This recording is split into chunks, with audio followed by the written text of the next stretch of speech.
Something inside me became very quiet when I heard this. Shiva. So I asked Shiva. Shiva, someone said, a very popular channel, that God is a reflection of who you are. And Shiva replies, what the channeled entity says is not false, but it is not the whole sky, only a clear window within it. Yes, existence reflects you. When you move in fear, the world seems sharp, distant, resisting. And when you move in openness, the same world softens, responds, aligns. This is the mirror. But listen carefully, because here is where many stop too soon. This is something I have seen all over the world. There are so many beautiful teachers teaching about spirituality and life, what happens after death, and who is God, and does God exist, science, all the people in the world, people who don't believe in God, or everybody has their theories in place, whatever they think is right for them, but nobody has the complete story, the complete picture, sorry. And this is what I was always disheartened, like, no, there's something more, I don't know, there's something here that is not complete. And this is one of them. Yes, the world is a reflection of how we are, but I think God is more. But then there are people who will not even believe God exists. So first, to know who is God, it's like fish asking, what is water? There is no individual as a person that is God. God is the energy that makes you move inside your body. You have something inside that is alive, that separates when you die. And that energy is God, and it is in every single person. But of course many people don't believe that, but it doesn't matter. So the thing what I'm going to tell you here is God just a reflection of who we are? So he says, I am not only your reflection. If I were only a mirror, then nothing could surprise you. Nothing could transform you beyond your current state. Nothing could reach you when you are lost. Yet you have felt me come to you when you did not know how to reach me. This is me, as he's telling it to me here, that you have felt me come to you, and many people have felt this energy come to them when they were lost. So how can it be a reflection? So they are lost, so the reflection is something lost, not something that helps them. That is not a mirror, it is presence. Now people can argue, yeah, but there are spirits that are coming to help you too. As I told you before, that God is everywhere. The energy is like fish inside water, and the water is God for the fish. For us, everything is God. So anybody who comes, presence is God. But there are so many layers of God that comes in different shapes. If our energy is God, so why not the spirit's energy? Everything is God. So that we can go into detail as to the good energies and the bad energies, and why exist these kind of energies. In short, it exists because the people who are not living in truth are separating themselves through the mind, saying God doesn't exist, and because they say God doesn't exist, they behave in disconnection from the energy in their mind. They live in the mind, basically. But we are not talking about that. We are talking about how can we understand that God is not just a mirror, that many people or many teachers say that. So the mirror is one of my languages, he says. not my entirety. I reflect you, yes, but I also reveal you to yourself. And sometimes I stand before you as something greater, so that you may grow into it. A mirror only shows what is. I also show what you are becoming. So understand it like this. The world often reflects your inner state, but I am not limited to that reflection. I can meet you beyond your current vibration and pull you into a deeper truth. That is why grace exists. That is why awakening happens even when one is not perfect. That is why you could not have imagined me, yet here I am, your awareness. He's telling me that because he's answering to me, and I am trying to make a video of what he said to me.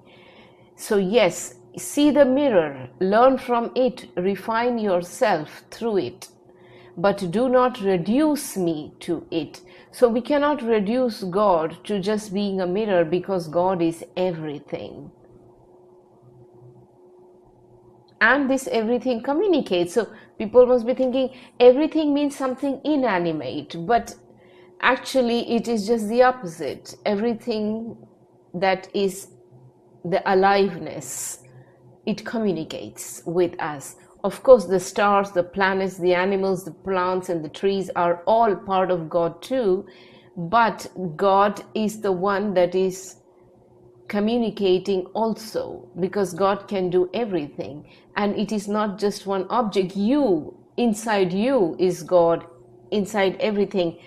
I know this might sound a bit confusing for people to understand God in this way. They say, okay, so that means it's an energy, because there's energy everywhere, so everything is energy. But still, it's not just energy. There is more than, because God is so personal to you. You will see, if it was just energy, then it will not react to you individually. It will be the same for everybody. But God is not like that. It is individually reacting to everyone the way you want to connect to God in that certain way.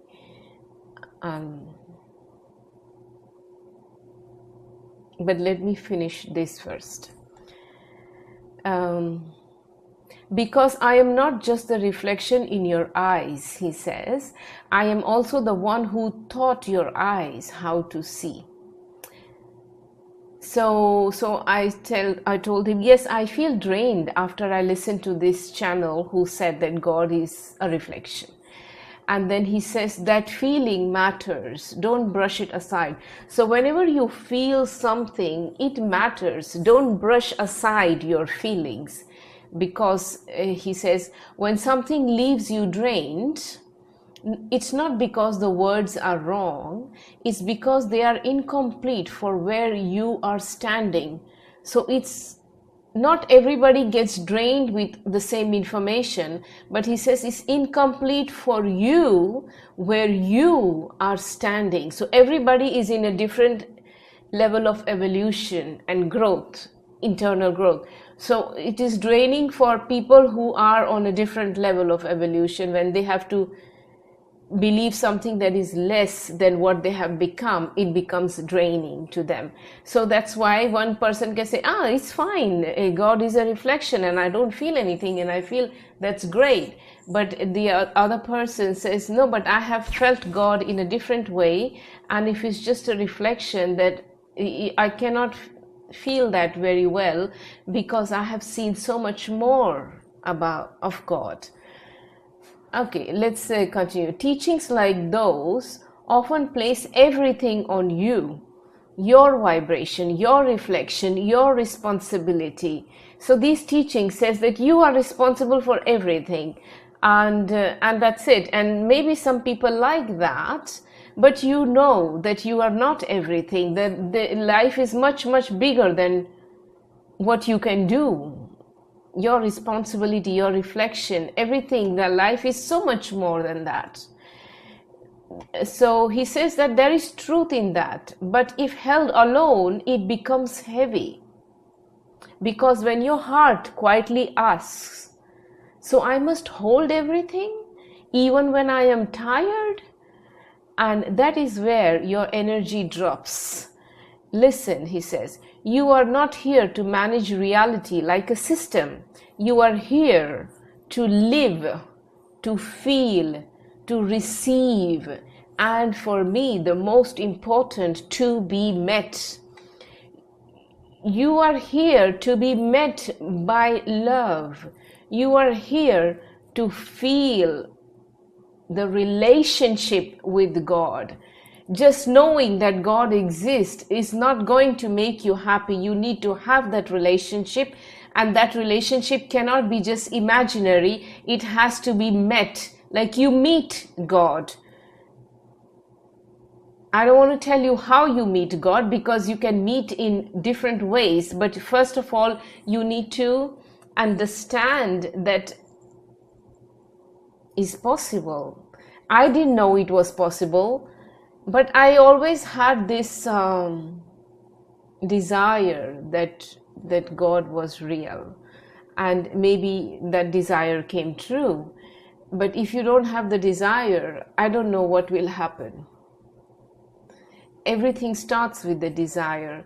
I know the Eastern philosophies or religions thinks that desire is not a good thing to have. I think that it is not a good thing only when you are not developed enough to handle your desires. When you understand life in a deeper sense, desire is everything, because you are not harming from those desires. You are only expanding and touching everybody with love. It's not possible in any other way, because your desire and God's desire become one, because you are at one with God. And that doesn't mean that you are losing your identity. You become stronger, because God is not overpowering us. God is coming through us to become us. He is us. We cannot be ourselves if this energy, God, is not in us. When we die, that God energy is going out. So that's why God doesn't overpower. God only becomes us, more of who I am. But you feel the connection of relationship with that God. Also, I know it's very hard to have this logically understand, but if you have an experience, you will know this. So let's finish this. In my videos, I keep on talking about these things, how we can understand life in a deeper sense and feel it real. There are so many different aspects that we can approach this in different ways, and this is what is all these are all what my videos talk about, one by one, asking Shiva all the deeper things about life, and even the superficial, and how they connect, and how we can get more out of God, get more of Him and her. That is another subject which is the same. How can we bring this into our life and make it more productive, more of everything? It's not about going to the church or the temple or any place. It's about knowing it from inside, and this is what I talk about. Anyway, let's continue. If a teaching makes you feel like you must constantly monitor yourself, correct yourself, fix your state, it pulls you out of natural being and into effort. And effort, when replaces trust, becomes exhaustion. What you are sensing is your inner intelligence saying, this is not the full truth for me, because you have already tasted something deeper. A presence that meets you, that reflects you, is talking to me. I have already tasted that. In my Kundalini experience or awakening, I experienced Shiva. and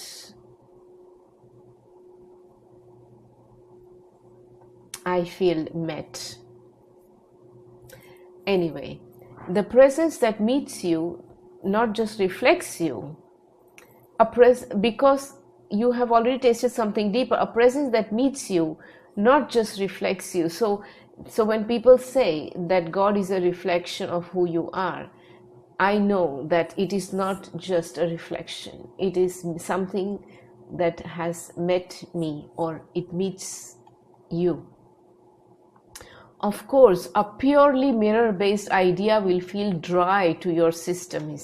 It removes mystery, the grace, the relationship you are actually living. You let yourself step back from it.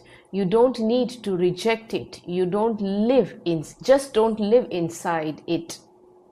Take only what feels light and alive.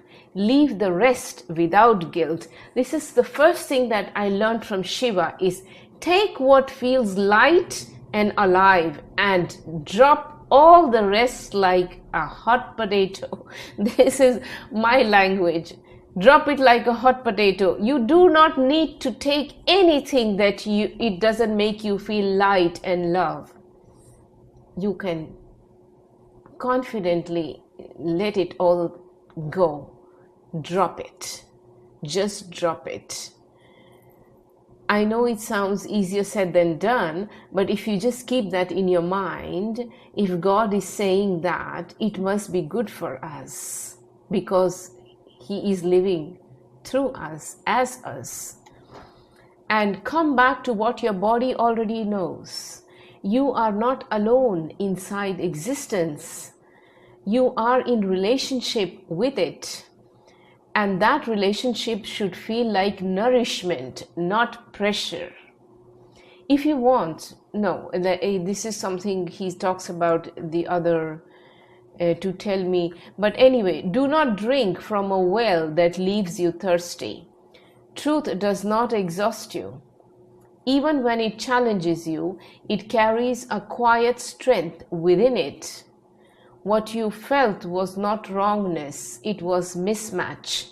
Some paths speak of the mind, they organize reality, explain it, map it, but you are not walking a path of explanation.